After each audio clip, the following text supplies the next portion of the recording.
Bom, pessoal, eu queria chamar a atenção aí nesse artigo de hoje, aqui para a nossa narrativa, que tem algumas coisas interessantes. Quando a gente vive o fim de uma era civilizacional, na verdade, o que eu estou chamando aí de esse novo conceito que apareceu, que é o macro modelo de sobrevivência, que ele é mutante, macro modelo de sobrevivência, já é a incorporação, né? Eu não estou mais falando de administração, não estou mais falando de comunicação, eu estou começando a me sentir mais confortável dentro do que a gente chamou de antropologia da sobrevivência. A gente está trabalhando com a antropologia da sobrevivência, que é o guarda-chuva que permite juntar tudo. Informação, comunicação, educação, tudo está aí. A preocupação do Sapiens é sobreviver, então a gente estuda a sobrevivência. E aí a gente coloca tudo junto, e aí vai incorporando.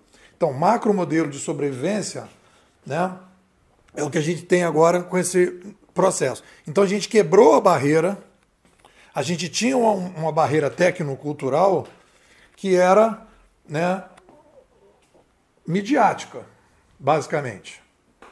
A gente não tinha mídia para fazer determinadas coisas que a gente fez. Aí a gente começa a fazer, isso eu quero chamar a atenção, que é interessante, e a isso eu devo ao livro do Arun, esse Economia Compartilhada, quando ele volta com um tema que está no meu livro, mas às vezes você precisa ser relembrado, né, que é o aumento da taxa de confiança entre os desconhecidos, que ele vai chamar, inclusive, de tecnologias de confiança. Eu acho que é e não é o termo, tecnologia de confiança, né? Então, o que acontece?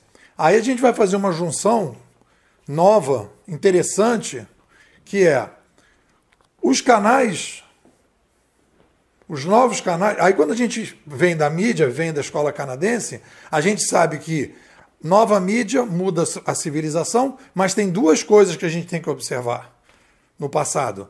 É sempre canal e linguagem. E aí vem o diferencial da nossa narrativa para os outros.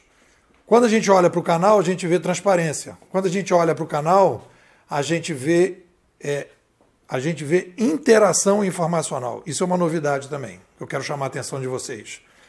Eu estou falando do aumento da interação informacional. Mas a digitalização não permite o aumento da interação comercial. Ela não vai garantir mais comércio. Ela pode, claro, o cara está longe, vai fazer negócio e tal, tem alguma coisa, mas não exponencial, porque o cara não confia.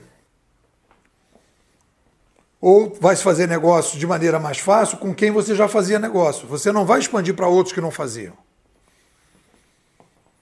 E aí, então, a gente tem, no segundo, quando a gente introduz a linguagem, que a gente fala da linguagem dos rastros, aí a gente volta ao tema e diz, olha, a gente aumenta a taxa da confiança entre desconhecidos. E aí eu passo a fazer negócio com quem eu não podia fazer. Eu não melhoro com quem eu fazia. Eu passo a fazer com quem eu não podia. E aí vem a possibilidade de todas as startups que estão surgindo. No momento em que eu amplio a possibilidade que desconhecidos passam a fazer negócio. É isso, basicamente, o grande pulo do gato do Uber. É você, através da nova linguagem, permitir que desconhecidos façam negócio. É o pulo do gato do Mercado Livre. É o pulo do gato do Airbnb. E a galera fica falando uma série de coisas de compartilhamento. Estou lendo esse livro do Rifkin, estou com a raiva desse livro do Rifkin, sabe? Falando que a gente está diante de um novo sistema econômico, não sei do que, babá, babá. Porque o cara não tem a base. Ele não estudou o fenômeno, ele não sabe de que fenômeno a gente está falando. É a mesma coisa que você pega o pessoal que está falando de revolução industrial. Não é uma revolução industrial, não é uma revolução econômica, é uma revolução civilizacional a partir de uma mudança de mídia. Quem não entrar nessa visão não consegue enxergar. E aí com a mídia a gente faz essas duas coisas. Então isso é uma coisa que eu estou mostrando para você, o surgimento da narrativa 2020.2. Estamos já trabalhando nessa narrativa 2020.2. Olha, a gente está se aproximando lá de uma outra coisa. Esse é o objetivo aqui dos grupos setoriais, a gente ir validando essa nova visão. E tem uma novidade, quando a gente começa a olhar deste jeito, com esta síntese, né, com esta clareza, a gente vai ver uma coisa nova, que é um desafio, e aí a gente tem uma oportunidade para o Brasil, que é o desafio que é o seguinte: no mundo inteiro, todo o planeta, nós temos um problema de escassez básica, que é uma consequência da crise demográfica. Crise demográfica tem uma escassez básica. Comida precária em vários lugares, saneamento básico, inclusive no Brasil também, aqui no Brasil, né? Saneamento básico precário, água precária, luz precária. Então, a gente tem um problema de escassez básica em alguns níveis. Então, isso atinge algumas regiões. E aí não é um problema do sistema econômico. É um problema de aumento de quantidade. Você não consegue resolver esse problema. Aí tem todos os problemas culturais, políticos, ideológicos, etc. Tal, que inviabilizam esse tipo de coisa. E aí você tem todo um problema e você não resolve esse problema. E aí você vai olhar para os outros países e já resolveram. Claro que eles não cresceram tão rapidamente. Claro que eles, talvez, às vezes, tenham uma população menor. Mas, de qualquer maneira, eles resolveram. Então, o sistema resolve aquele problema ali. Não ter saneamento não é um problema de que não tem ferramenta de saneamento. Não é isso? Então você tem um problema de escassez básica que está ali. E você tem um problema, e aí atinge a todas as regiões do globo, de escassez de personalização, que seria o primeiro nome que eu estou dando, né? Que seria uma escassez mais sofisticada, né? Que é a escassez de quantidade e escassez de qualidade. Poderíamos trabalhar melhor com esses dois conceitos, podemos evoluir. Mas você tem um problema de escassez de qualidade melhor, que é a personalização. E aí você tem esse problema que atinge todo mundo. Que atinge todo mundo, porque todo mundo acaba consumindo das macromarcas por falta da possibilidade de confiar em desconhecidos, de fazer negócio com desconhecidos, por não ter confiança nos desconhecidos. Isso atinge a Finlândia, atinge os Estados Unidos, atinge a Noruega, atinge todo mundo, Dinamarca. Não é um problema do terceiro mundo, é um problema geral, essa personalização. E aí você começa a resolver essa personalização através da uberização. E aí você faz essa distinção clara, que é uma coisa que eu achei interessante que eu coloquei no grupo. Olha só, você coloca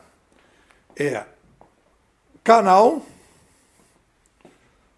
digitalização, aumento das trocas informacionais. Olha a relação. E aí depois você faz linguagem, aumento das trocas comerciais. E aí você então tem duas separações. Embaixo, aumento das trocas informacionais e o aumento da confiança. E em cima você tem o aumento da transparência.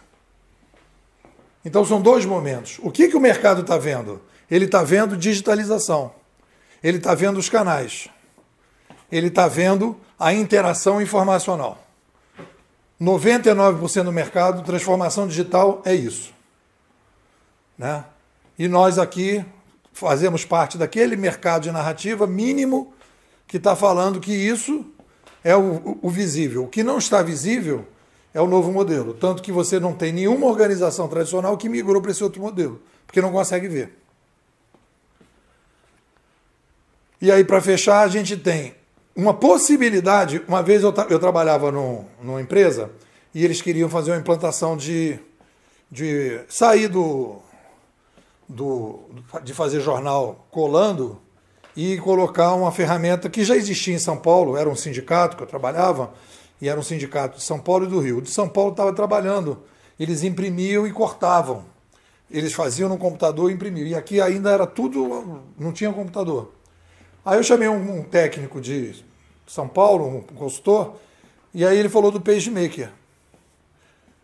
Não tinha PageMaker ainda. E aí ele falou do PageMaker. E o PageMaker imprimia direto, não precisava mais colar nada. Ele já imprimia comprava a impressora a laser e tal, imprimia. A gente foi o primeiro sindicato no Brasil que passou a produzir via pacemaker. Tivemos um curso, um treinamento, etc, etc, e passamos a produzir em pacemaker.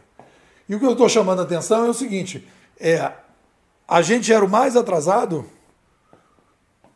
e, de repente, a gente passou a ser o primeiro, porque a gente não entrou na tecnologia intermediária, que era ali você imprimir no computador e colar a mão, e não imprimir direto na impressora laser.